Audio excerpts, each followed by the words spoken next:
Good evening, everybody. How are we all doing this evening? We all right? Hey, wonderful. Welcome to the first day of Southend GreenFest 2020. Hey! We've had an absolute blinder of a day so far. We've heard about universal basic income, we've heard about permaculture, and we've also heard about things like Extinction Rebellion. We've had some wonderful guest speakers so far today, and it is my absolute pleasure to introduce two of the most inspiring people that I've ever met in the Green Party, and that's not just hyperbole. These are some of my favourite people in general. It's great pleasure to introduce you to my good friend Benali Hamdache, the co-chair of the LGBTIQA Greens. Good evening, everyone. So yeah, as mentioned, if you're here for the talk, I'm Benali. I'm the co-chair of the LGBTIQA Greens. I'm involved in the Green Party. If you're not here for the talk, grab another pint. It could be your last before coronavirus takes us all. So thank you for your attention. But yeah, also thank you massively for Southend for putting on this event. It's always exciting to come along and travel around the country and see what local parties are up to. We are a movement made of our members, not our millionaire, billionaire donors, and it's really exciting to see what we can do and what we can achieve as a community. So I'm here to talk as my role as the co-chair of the LGBTIQA plus Greens. And I really wanted to just kind of think a little bit about what does equality look like and what does equality mean. I mean, it's a word that we throw around a lot. It's a word that increasingly sometimes get a hostile reaction. But I think it's also a word that kind of really sums up a lot about what the Green Party is for and what we're all trying to achieve. So equality, what is it? What does it mean? I think it starts with an equality of opportunity.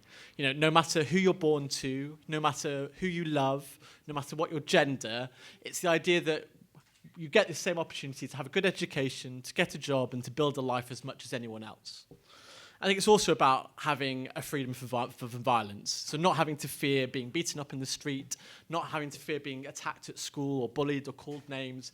I think fundamentally we can all agree is what equality is about. I think it's also about freedom of choice. I mean, we live in a life where now your gender, who you love, doesn't restrict your life choice as much as it used to, and that's the right way, and that's what equality should be like. We should all be able to build a life with the person we love. We should all be able to find the job that we are excited by, that we want to go to every day.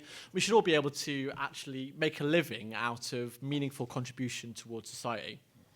So, to me, that's what equality looks like, and I think just thinking briefly for a second that change has moved so quickly in the last 20 years. It's easy to forget, but in the last 10 years, it was only 10 years ago that marriage equality didn't exist. It was only 20 years ago that it was still illegal to talk about being gay in school or being bisexual in school.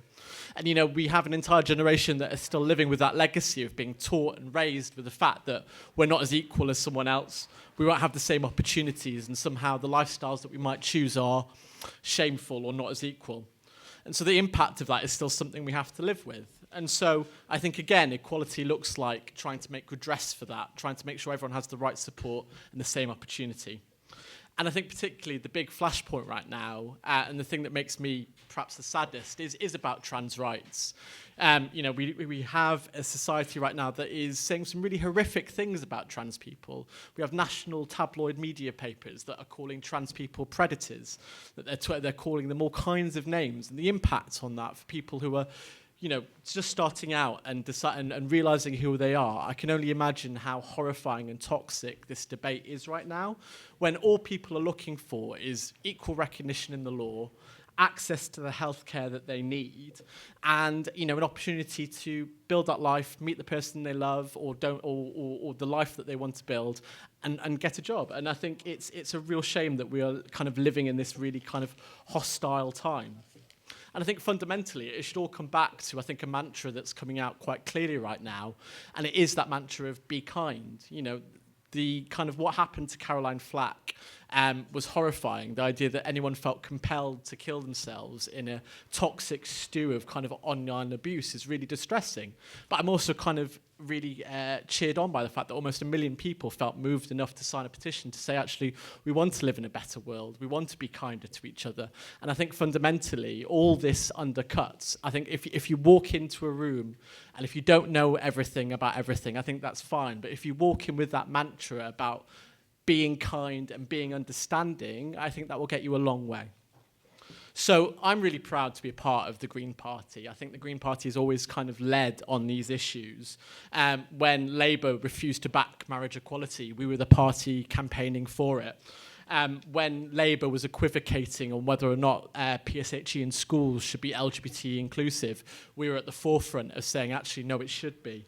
And we were one of the first parties to talk about intersex rights and trans-inclusive rights, and I'm really proud that we've continued that. And I think to everyone in the room who is a Green Party member, I hope you can work with me in allyship to make sure that we do keep that mantra up and we keep up that fight, because if not, we can easily succumb to like the toxicity right now, and we're seeing that kind of play out really strongly in Scotland right now.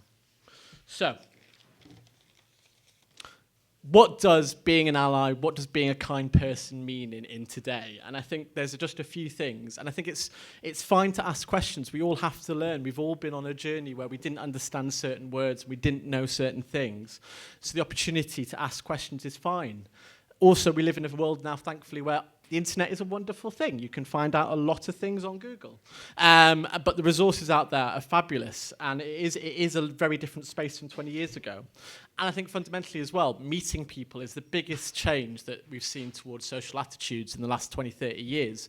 You know, about 50, 60 years ago, people didn't want to live next to a gay person. They didn't want their child to meet a gay person. That's changed so much because we all know a gay person. We all have friends. We've moved on that agenda so far. Right now in this toxic debate, I think it's about reaching out and being friends and meeting people, and that will make our society more inclusive. It will make our society more open. So listen to people, listen to their experiences, share your own. We can all learn from each other. We can all be kind to each other, and we can make a happier society. So thank you so much. This is very bright.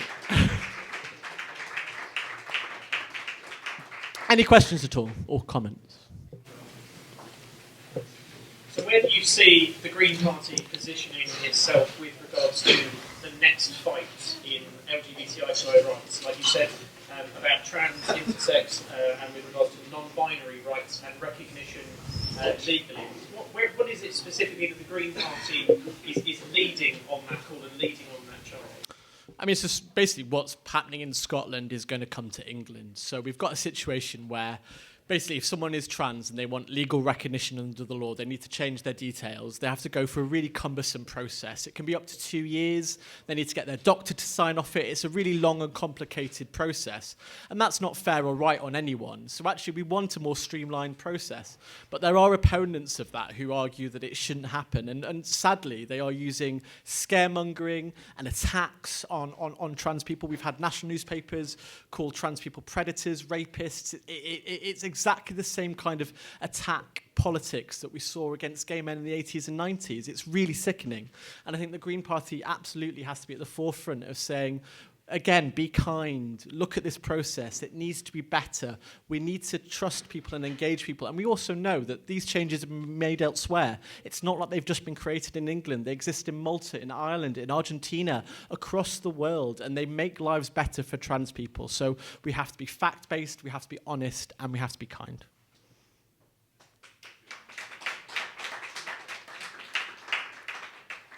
Any other questions? Possibly can't see you if you put your hand up anyway, but... As I say, I've trans and I've seen friends for like over 46 years. And I've noticed steadily things getting better in the 80s, the 90s. And I've noticed in the last couple of years it's gone backwards. It's getting worse and worse. And it's really frightening the way this society is now turning against fellow human beings. And it's we're going back in time. Absolutely. I mean, the problem is we also live in a different society where we now have social media that amplifies voices that wouldn't have been heard before, that seem so much louder. We also, I mean, the incentives for the media have changed. They need you to click on something. They need you to click and look at the adverts. And so what they're publishing is more toxic, more loud, the clickbait that draws people in. So we have a situation where society is incentivized by the people who are the loudest, the people who are the cruelest, and that's how the wheels kind of turn. And I think actually we have to kind of reject it. We have to kind of say, if you're a newspaper who puts that kind of stuff out, I won't click on your links. If you're a kind of commentator who puts out toxicity in the world, I won't follow you and I won't engage with you. We have to kind of take back the incentive that there is right now to be cruel, and we have to incentivize people to be kind.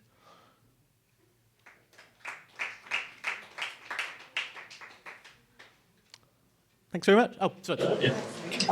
What can we do for those who are stigmatised by being gay, but also who are suffering from HIV, continuous stigma that those who face with a continuous illness that is actually a disability under the Disability Act? What can we do as a community that can fight against that for future generations to realise that it's okay to be HIV positive, but also on medication to be protected too? What can we do as a community to continue to fight against this? I think we have to shine a light on kind of, actually, again, we talked about how we've gone backwards. Well, we have gone backwards. This Tory government have cut back the support and the community that there was for HIV positive people. I mean, only this week, HIV charities have put out a deepest concern that there isn't the mental health support for people living with HIV, and that's deeply distressing. We also know that HIV prevention funding has been cut back. Lots of the charities who are working with supporting our community are having to do more with less. And I think actually it's about shining a light on how I think we all know someone who's living with a condition or a disability, and actually working together to shine a light to say this government that isn't a government that cares about people with disability. It isn't a government that believes in fair process or support so people can live the lives that they need to want to live. And actually, whether or not you're in a wheelchair, whether or not you're living with MS, whether or not you're living with HIV, this is a government that will take away your benefits, will cut your charity's funding, will not give you the healthcare you need. And actually, this could happen to any of us. And actually, if we want to make sure that everyone lives the best possible life and gets the support they need, we need to rise up together and say this is unacceptable.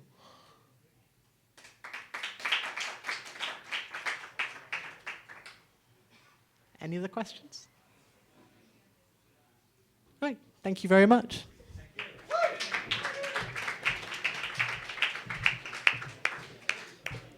Thank you, Benali, for coming down and talking to us.